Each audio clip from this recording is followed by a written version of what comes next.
प्यारे बच्चों, जैसा कि आपको कल बताया गया था, जीव जगत के बारे में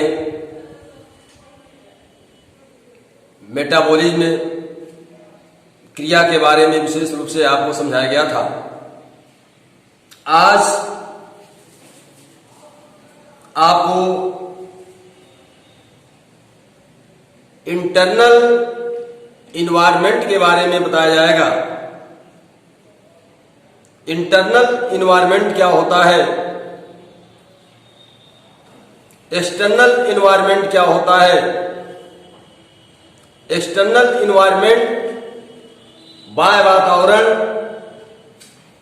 जिसमें सभी जीवधारी उस वातावरण के अनुसार अपने शरीर को व्यवस्थित करते हैं, अनुकूलित करते हैं। ऐसे वातावरण को, ऐसे इन्वायरमेंट को एक्सटर्नल इन्वायरमेंट करते हैं। इसके बाद जो दूसरा इन्वायरमेंट है वह इंटरनल इन्वायरमेंट है। इंटरनल इन्वायरमेंट सभी जीवधारियों के शरीर के अंदर होता है। सभी जीवधारी अपने शरीर के अंदर कुछ ऐसी क्रियाएं करते हैं, कुछ ऐसी जैविक क्रियाएं करते हैं जिनके द्वारा वे जीवित रहते हैं। इस तरह से आपको बताया जा चुका है कि सजीव तंत्र एक ओपन सिस्टम होता है, एक खुला तंत्र होता है। खुला तंत्र का अर्थ यह है कि शरीर में दो प्रकार की क्रियाएं होती हैं। एक इनपुट का कार्य होता है और दूसरा आउटपुट का कार्य होता है। बच्चों, आपको मैं बता दूं, इनपुट क्या होता है, जिसमें पदार्थ और ऊर्जा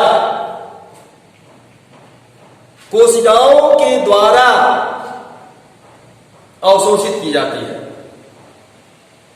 कोशिकाओं के द्वारा, शरीर की कोशिकाओं के द्वारा आवश्यक पदार्थ, पोषक तत्व और ऊर्जा अवशोषित करना, ये आवक कहलाता है, या इसे हम इनपुट कहते हैं। और वहीं से रेट ऑफ इनपुट तय होता है। अर्थात इसी तरह से उत्सर्जित पदार्थ व ऊष्मा भी जो है शरीर से बाहर निकाले जाते हैं। उत्सर्जित पदार्थ और ऊष्मा शरीर से बाहर निकाले जाते हैं।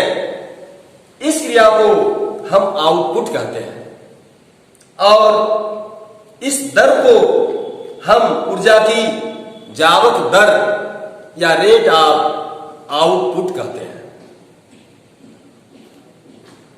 इनपुट व आउटपुट दर के समान होने की स्थिति स्टेडी स्टेट कहलाती है, या उसे हम जो है स्थिर अवस्था कहते हैं। उसे स्थिर अवस्था जो है कहा जाता है।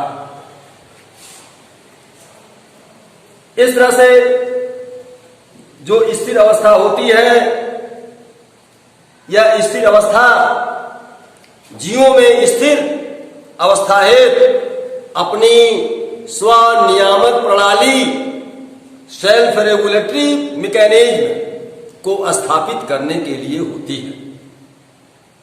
इस स्वनियामक प्रणाली में साम्यावस्था में बने रहने की प्रवृत्ति पाई जाती है। अर्थात हम अपने शरीर को किस तरह से साम्यावस्था में स्थापित कर सकते हैं। हम कह सकते हैं कि हम अपने शरीर के जैविक संतुलन को किस तरह से स्थापित कर सकते हैं, किस तरह से बना सकते हैं। उसी जैविक संतुलन को बनाए रखना, जैविक संतुलन की स्थिति को बनाए रखना ही होमियोस्टेसिस कहलाता है, या इसी क्रिया को हम समस्थापन कहते हैं। यही क्रिया जो है कहलाती है समस्थापन। ये क्रिया सभी जीवधारियों के अंदर पाई जाती है। ये बहुत ही जो है महत्वपूर्ण क्रिया है। वास्तव में शरीर के अंदर जो आंतरिक परिस्थितियां होती हैं, जो आंतरिक वातावरण होता है, इंटरनल इन्वायरमेंट होता है, ऐसे इंटरनल इन्वायरमेंट को नियंत्रण करने वाला तंत्र जिस क्रिया के द्वारा कंट्रोल किया जाता है, नियंत्रित किया जाता है, उसे ही हम समस्थापन कहते हैं। उसी क्रिया को हम होम्योस्टेसिस कहते हैं। बच्चों, होम्योस्टेसिस बहुत ही महत्वपूर्ण क्रिया होती है। निश्चित रूप से यह हमारे शरीर में विशेष रूप से समायोजन का कार्य करता है और हमारे शरीर में जो भी क्रियाएं होती हैं, इंटरनल क्रियाएं होती हैं, आंतरिक क्रियाएं होती हैं, इन सभी आंतरिक क्रियाओं को, जैविक क्रियाओं को संतुलित करने का कार्य करता है। आंतरिक क्रियाओं को संतुलित करना ही समस्थापन कहलाता है। इस तरह से समस्थापन की परिभाषा निकाल सकते हैं। अर्थात हम कह सकते हैं कि internal environment in our body is called homeostasis. सीधे भी आप परिभाषा कर सकते हैं कि शरीर का आंतरिक वातावरण, शरीर के अंदर जो आंतरिक वातावरण होता है, उसी आंतरिक वातावरण को, इंटरनल इन्वायरमेंट को ही हम समस्थापन कहते हैं। जैसे कुछ क्रियाएं हैं, एक स्वस्थ व्यक्ति में हृदय की धड़कन दर जो है 72 प्रति मिनट होती है। इस तरह से जैसे आप शारीरिक श्रम कर रहे हैं, आप सीढ़ियां चढ़ रहे हैं, तो उसमें जो है धड़कन की दर जो है तीव्र हो जाती है, क्योंकि कार्य करते समय ऊतकों और अंगों में रक्त का प्रवाह तेज हो जाता है तथा ग्लूकोज और ऑक्सीजन की आपूर्ति होती भी है और धीरे धीरे यह स्थिति सामान्य हो जाती है। अधिक व्यायाम करने पर शरीर का ताप बढ़ जाता है और बहुत तेज पसीना होता है, और जैसे ही आप आराम की स्थिति में आते हैं, धीरे धीरे पसीने का वाष्पीकरण होता है और शरीर ठंडा हो जाती है। शरीर का ठंडा हो जाना, अपनी पहली अवस्था में आ जाना, यह भी समस्थापन का ही उदाहरण है। सर्दियों में उष्मा संरक्षण है, त्वचा और उसकी जो रक्त केशिकाएं होती हैं सिकुड़ जाती हैं, और जब हम व्यायाम करते हैं तो हमारे शरीर के अंदर उष्मा उत्पन्न होती है। उस अवस्था में रक्त केशिकाएं फैल जाती हैं और रक्त का प्रवाह भी समान रूप से होने लगता है। इस तरह से यह समस्थापन का उदाहरण है। अब आप देख रहे हैं उद्दीपन से स्टिमुलाई कहते हैं। उद्दीपन के प्रति सभी लोग अनुभव करते हैं। मनुष्य भी उद्दीपन की क्रिया करता है। विभिन्न प्रकार के इसके उदाहरण हैं। स्वयं की अनुभूत या स्वचेतना, सेल्फ कॉन्शसनेस, यह मनुष्य के रूप में एक अच्छा एग्जाम्पल है। जैसे आप पिन कहीं चुभ हो जाती है त्वचा में, तो आप अपने हाथ को तुरंत हटा लेते हैं। ये क्या है? ये उद्दीपन का उदाहरण है, यह प्रचार का उदाहरण है। इससे आपको एक रिस्पांस मिलता है। जैसे जलते हुए तवे पर हाथ पड़ जाए तो आप हाथ तुरंत हटा देते हैं। यह भी जो है उद्दीपन का एक उदाहरण है, अर्थात सेल्फ कॉन्शियसनेस का एक एग्जाम्पल है। इसी प्रकार से प्रकाशानुवर्तन, फोटो पीरियड, जैसे आप सूरजमुखी का पौधा देखे होंगे। सूरजमुखी का पौधा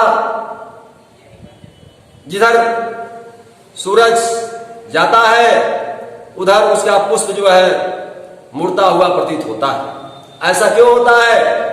ऐसा उसमें एक क्रिया होती है। उस क्रिया को क्या कहते हैं बच्चों? उस क्रिया को कहते हैं फोटो पीरियड या उसे प्रकाशानुवर्तन कहते हैं।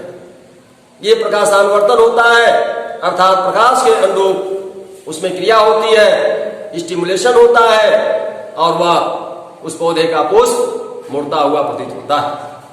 तो इस तरह से छुई मुई के पौधे में देखिए, छुई मुई का पौधा जिसका वैज्ञानिक नाम है मिमोसा पुडिका। Mimosa pudica. छुई मुई के पौधे को छूने पर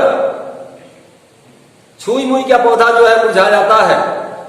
वास्तव में यह विचित्र प्रश्न है कि यह क्यों मुरझा जाता है। इसकी कोशिकाएं स्टिमुलेट हो जाती हैं। इनकी कोशिकाओं में एक विशेष प्रकार का जो है स्टिमुलेशन पैदा हो जाता है, उद्दीपन या प्रचार पैदा हो जाता है, जिसके कारण छुई मुई का पौधा या उसकी पत्तियां जो है मुरझा जाती हैं। बच्चों, ये सभी जो है इसके एग्जाम्पल है। अब इसी तरह से जो है तमाम ऐसे एग्जाम्पल आपको जो है मिलेंगे। जैसे मनुष्य के संदर्भ में एक चीज और है, जैसे कहा जाए कि कोई रोगी कोमा की अवस्था में है और वेंटिलेटर या हार्ट लंग मशीन के सहारे जीवित है, तो इस प्रकार के रोगी में स्वचेतना नहीं है क्योंकि वह अनकॉन्शियसनेस में है। ऐसे रोगी जो इस अवस्था से कभी भी सामान्य अवस्था की में नहीं आ पाते हैं, ऐसे को सजीव माना जाए या निर्जीव माना जाए, यह भी एक प्रश्न है। निश्चित रूप से जब तक उसमें चेतना नहीं रहती है तब तक उसे सजीव की संज्ञा नहीं दी जा सकती है। तो ये सभी जो है सजीव के मुख्य लक्षण हैं।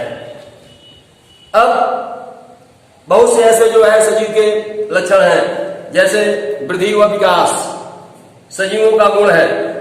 सजीव जो है वृद्धि करता है, विकास करता है।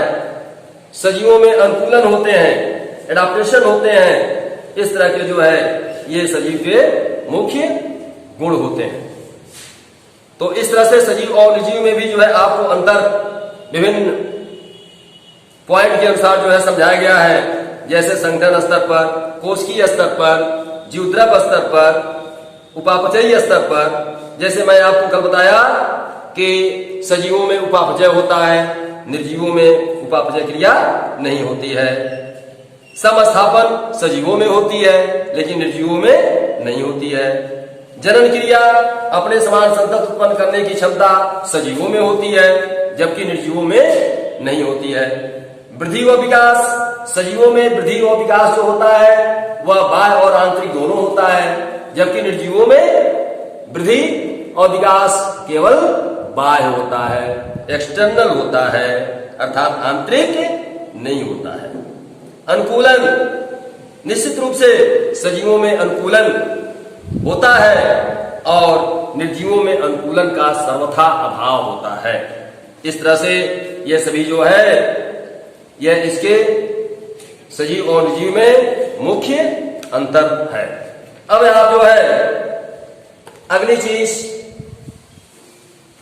जो अगला पॉइंट पढ़ेंगे, आप वर्गीकरण पढ़ेंगे।